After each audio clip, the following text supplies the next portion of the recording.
తోట Chandrasekhar IAS, a man with mission and vision. ఉన్నత ఆశయాలతో నిజాయితీ కలిగిన IAS ఆఫీసర్.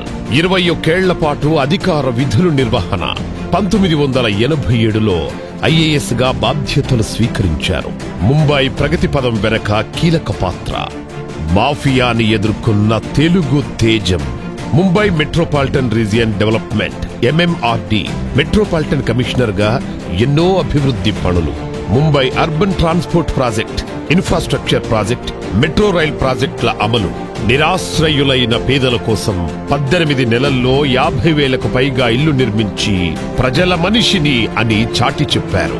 2000 నుండి 2002 వరకు నాగపూర్ మున్సిపల్ కమిషనర్ గా ఉండి అప్పట్లో స్వచ్ఛ భారత్ తరహా ప్రోగ్రాం నిర్వహించి నాగపూర్ ను క్లీన్ సిటీగా నిలిపారు. 1997 నుండి 2000 వరకు తానే మున్సిపల్ కమిషనర్ గా ఉండి 3 ఏళ్లలో పరిశుభ్రమైన నగరంగా తీర్చిదిద్దారు. 20,000కు పైగా అక్రమ నిర్మాణాలు తొలగించారు. 20కి పైగా ప్రాజెక్టులు చేపట్టి అమలు చేశారు. నీటి కొరత లేని నగరంగా తీర్చిదిద్దారు. తానేకు 2000 సంవత్సరంలో క్లీన్ సిటీ అవార్డు వరించింది. తోట చంద్రశేఖర్ బదిలీకి నిరసనగా 3 రోజుల పాటు తానే నగరం బంద్. దీన్ని బట్టి అర్థం చేసుకోవచ్చు ఆయన తన బాధ్యతలను ఎంత త్రికరణ శుద్ధిగా నిర్వహించారో.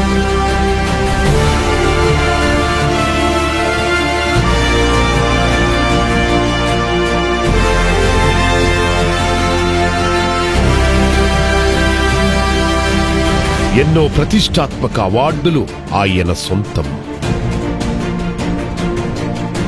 ప్రజల కోసం నిరంతరం తపించే అధికారిగా ఎన్నో బాధ్యతలు నిర్వహించిన మన గుంటూరు బిడ్డ తోట చంద్రశేఖర్ గారు ఇప్పుడు మన జనసేనలో మన గుంటూరు పశ్చిమ నియోజకవర్గం నుండి పోటీ చేస్తున్నారు. మన గుంటూరు, మన తోట చంద్రశేఖర్. తోట చంద్రశేఖర్ గారు ఒక IAS అధికారిగా ఉండి మహారాష్ట్రలో మాఫియాను ఎదుర్కొని ప్రజాసేవ చేయాలని చెప్పి కంకణం కట్టుకుని వచ్చిన వ్యక్తి. గుంటూరులో మీరు విజయకేతను ఎగరవేయాలని కోరుకుంటా ఉన్నా.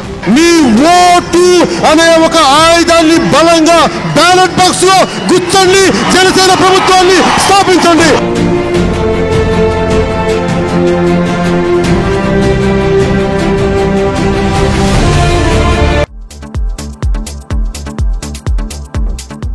Please subscribe New Waves. ఇలాంటి మరిన్ని మంచి వీడియోలు కావాలని కోరుకుంటున్నారా?